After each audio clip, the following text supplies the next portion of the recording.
Good morning, Standard 9. Today we are going to read our Beehive book. In this book, we are going to read our chapter 1, that is the fun they had. In our previous classes, we have read till 4th para. Okay, now we will start from the 5th para. Okay, let's start the story. The inspector had smiled after he was finished and patted Maggie's head. He said to her mother, "It's not the little girl's fault, Mrs. Jones. I think the geography sector was geared a little too quick. Those things happen sometimes.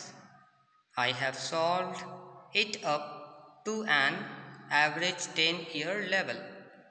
Actually, the overall pattern of her progress is quite satisfactory."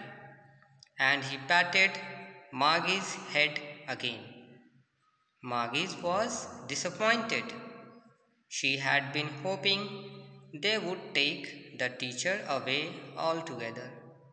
They had once taken Tommy's teacher away for nearly a month because the history sector had blanked out completely. So she said to Tommy, "Why would anyone write about school?" Now we will stand the meaning of this particular para. कार्य करने के उपरांत निरीक्षक उस पर मुस्कुराया था और मार्गी के सिर पर थपथपाते हुए कहता है, उसने उसकी माताजी को कहा, "श्रीमती जोन्स, यह छोटी लड़की का कसूर नहीं है। मैंने इसे 10 वर्षीय बच्चे के अनुसार ढाल दिया है, अर्थात अब इसकी प्रगति में हमेशा संतोषजनक व्यवहार दिखेगा आपको।" और उसने पुनः मार्गी के सिर को थपथपाया। मार्गी निराश थी। वह आशा कर रही थी कि वे शिक्षक को यानी मैकेनिकल टीचर को दोबारा वहाँ से ले जाएंगे। एक बार उन्होंने टॉमी के शिक्षक को भी लगभग 1 महीने के लिए अलग किया था, क्योंकि इतिहास का सेक्टर संपूर्ण रूप से खाली हो गया था। अतः उसने टॉमी को कहा, "कोई विद्यालय के विषय में क्यों लिखेगा?" Now let's our 6th para. Tommy looked at her with very superior eyes. "Because it's not our kind of school, stupid. This is the old kind of school that they had hundreds of years ago," he added loftily, pronouncing the word carefully. "Centuries ago." Maggie was hurt. "Well, I don't know what kind of school they had all that time ago." She read the book over his shoulder for a while, then said, "Anyway, they had a teacher." Sure, they had a teacher, but it wasn't a regular teacher. It was a man. A man? How could a man be a teacher? Well, he just told the boys and girls things and gave them homework and asked them questions. Now, we will understand the meaning of this para. Tommy ने उसकी ओर बहुत ही सम्मानित आंखों से देखा, क्योंकि मूर्ख, यह हमारे प्रकार का विद्यालय नहीं था। टॉमी से कह रहा है मार्गी को कि मूर्ख, यह हमारे तरह का स्कूल नहीं है, यह पुराने ज़माने का स्कूल है जो आज से तकरीबन सैकड़ों वर्ष पहले हुआ करता था। उसने जोर देकर अपने शब्दों में कहा कि देखो, यहाँ सावधानी पूर्वक लिखा हुआ है, सदियों पहले सावधानी पूर्वक। मार्गी को थोड़ा ठेस लगा। ठीक, मुझे मालूम नहीं कि उसके पास उस समय किसी प्रकार का विद्यालय था कि नहीं। यानी मार्गी सोचती है कि शायद उस समय कोई ऐसा विद्यालय हुआ होगा। कैसे कोई व्यक्ति एक टीचर हो सकता है। निश्चित ही उनका एक शिक्षक था, परंतु यह नियंत्रक शिक्षक नहीं था, यह एक पुरुष था। यानी टॉमी से कहता है कि वो एक टीचर थे, लेकिन हमारे तरह मैकेनिकल टीचर नहीं थे, वो एक ह्यूमन बीइंग थे, एक मेल टीचर थे। एक आदमी किस प्रकार शिक्षक बन सकता है। वह लड़कों और लड़कियों को चीज़ें बताता था और उन्हें होमवर्क असाइनमेंट दिया करता था, उनसे प्रश्न पूछा करता था। तो मार्गी टॉमी से पूछती है कि कोई व्यक्ति टीचर कैसे हो सकता है। तो टॉमी रिप्लाई करता है कि देखो, ये व्यक्ति एक टीचर था जो बच्चों को एक ही कक्षा में लड़के लड़कियों को पढ़ाया करता था और क्लास वर्क और होम असाइनमेंट दिया करता था। Okay. A man isn't smart enough. Sure he is. My father knows as much as my teacher. He knows almost as much, I bet. Margie wasn't prepared to dispute that. She said, I wouldn't want a strange man in my house to teach me. Tommy screamed with laughter. You don't know much, Margie. The teacher didn't live in the houses. They had a special building and all the kids went there. So फिर मार्गी कहती है कि एक मनुष्य बहुत ज़्यादा चुस्त नहीं हो सकता है, यानी कि बहुत ज़्यादा एक्टिव नहीं हो सकता है। निश्चित ही वह मेरे पिताजी जितना ही जानते होंगे जितना कि मेरा शिक्षक जानता है। वह लगभग इतना अधिक ही जानते हैं, मैं शर्त लगा सकता हूँ। मार्गी इस पर झगड़ने के लिए तैयार थी। उसने कहा कि मैं अपने घर में एक अजनबी से पढ़ना नहीं चाहूँगी। तो टॉमी ने हंसते हुए कहा कि मार्गी, तुम अधिक नहीं जानती हो। शिक्षक घर में नहीं रहते हैं, उनका एक विशेष भवन होता है और सभी छोटे बच्चे वहाँ जाते हैं पढ़ने के लिए। But my mother says the teacher has to be adjusted to fit the mind of each boy and girl it teaches, and that each kid has to be taught differently. Just the same, they didn't do it that way then.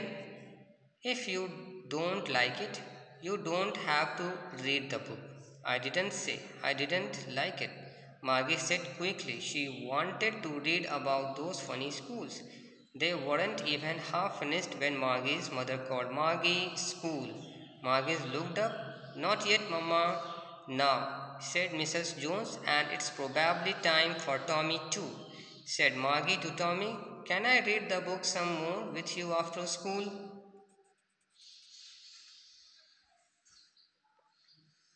परंतु मेरी माताजी कहती हैं कि एक शिक्षक को प्रत्येक लड़के और लड़की के दिमाग के अनुसार ही उनको पढ़ाना होता है। यानी हर एक लड़के की माइंडसेट अलग होती है। एक तो मार्गी ये सोचती है कि एक टीचर को हर एक अलग अलग बच्चों के माइंडसेट के अनुसार उसको पढ़ाना पड़ता है। ठीक वैसे तब तो वे ठीक उस प्रकार से नहीं करते होंगे। अगर तुम इसे पसंद नहीं करते हो तो तुम्हें पुस्तक नहीं पढ़नी पड़ेगी। मैंने यह नहीं कहा कि मुझे यह अच्छी नहीं लगी, मार्गी ने तुरंत रिप्लाई किया। वह उन विद्यालयों के विषय में पढ़ना चाहती थी जिनके बारे में वह नहीं जानती थी और उनके बारे में जानने के लिए वह उत्सुक थी। उसी क्षण मार्गी के माताजी का आवाज़ आता है कि मार्गी चलो, स्कूल का टाइम हो गया। तो मार्गी ऊपर देखती है और कहती है कि माँ अभी नहीं, थोड़ी देर के बाद। और फिर मार्गी की माँ कहती है और टॉमी के लिए भी अब स्कूल जाने का टाइम हो गया है, अपने जाके क्लास में अपनी अपनी पढ़ाई करो, स्कूल रूम में जाकर पढ़ाई करो। Maybe, he said nonchalantly. He walked away whistling, the dusty old book tucked beneath his arms. Margie went into the school. It was right next to her bedroom, and the mechanical teacher was on and waiting for her. It was always on at the same time every day except Saturday and Sunday, because her mother said little girls learn better if they learned at regular hours. The screen was lit up and it said, today's arithmetic lesson is on the addition of proper fractions. Please insert yesterday's homework in the paper slot. इसी क्षण मार्गी के विद्यालय अपने विद्यालय भवन में चली जाती है, उस एक कमरे में चली जाती है जहाँ जो उसका स्कूल का कमरा हुआ करता था। वह कमरा ठीक उसके बेडरूम से जुड़ा हुआ था और मैकेनिकल टीचर वहीं पे था, उसकी प्रतीक्षा कर रहा था। वह शनिवार और रविवार के अतिरिक्त प्रतिदिन हमेशा उसी समय पर वहाँ होती थी, क्योंकि उसकी माताजी ने कहा था कि छोटी लड़कियाँ अच्छी तरह से सीखती हैं और पढ़ती हैं अगर वे नियमित ढंग से पढ़ाई करें। मैकेनिकल टीचर का जो स्क्रीन होता है वो जलता है, लिट होता है। और आज अंक गणित का यानी अर्थमेटिक का लेसन पढ़ने वाले थे, तो मैकेनिकल टीचर कहता है कि जो भी मैंने आपको फ्रैक्शंस बेस्ड जो असाइनमेंट दिया था उस असाइनमेंट को कृपया होमवर्क वाले स्लॉट में डाल दीजिए। Margie did so with a sign. She was thinking about the old school they had when her grandmother's grandfather was a little boy. All the kids from the whole neighborhood came laughing and shouting in the schoolyard, sitting together in the schoolroom, going home together at the end of the day. They learned the same things so they could help one another with the homework and talked about it. And the teacher were people. The mechanical teacher was flashing on the screen. When we add fraction 1 by 2 and 1 by 4, Margie was thinking about how the kids must have loved it in the old days. She was thinking about the fun they had. मार्गी एक आह के साथ ऐसा कि वह अपने पुराने विद्यालय के विषय में सोच रही थी, जब उसके दादाजी के दादाजी एक छोटे बच्चे हुआ करते थे। कैसे पड़ोस के सभी बच्चे एक ही जगह आते थे और विद्यालय के कैंपस में हंसते खेलते और खिलखिलाते हुए पढ़ा करते थे, इकट्ठे स्कूल आते थे, इकट्ठे बैठते थे और साथ में स्कूल जाया करते थे। वे उन्हीं विषयों को याद करते थे ताकि वे गृह कार्य में एक दूसरे की सहायता कर सकें और इस विषय में बातें कर सकें। शिक्षक तो मनुष्य ही थे। मैकेनिकल शिक्षक पर्दे पर सहसा दीप्तिमान हो रहा था और 1 by 2 और 1 by 4 के बिंदुओं को समझा रहा था, लेकिन मार्गी की सोच कहीं और थी, वह उन पुराने दिनों में खोई हुई थी। So that was the story of the fun they had. हम लोगों ने अपनी बीहाइव बुक की चैप्टर 1 कंप्लीट कर ली है। आई होप आप लोगों को ये कहानी बहुत अच्छे से समझ में आ गई होगी। नेक्स्ट वीडियो में कहानी को समराइज़ करके बहुत ही आसान भाषा में आपको समझा दूँगा। उससे ये कहानी आपको बहुत ही अच्छे से समझ में आ जाएगी और साथ ही साथ इसके क्वेश्चन आंसर भी आपको मिल जाएंगे। Okay, that's all for today students. Have a nice day and keep learning.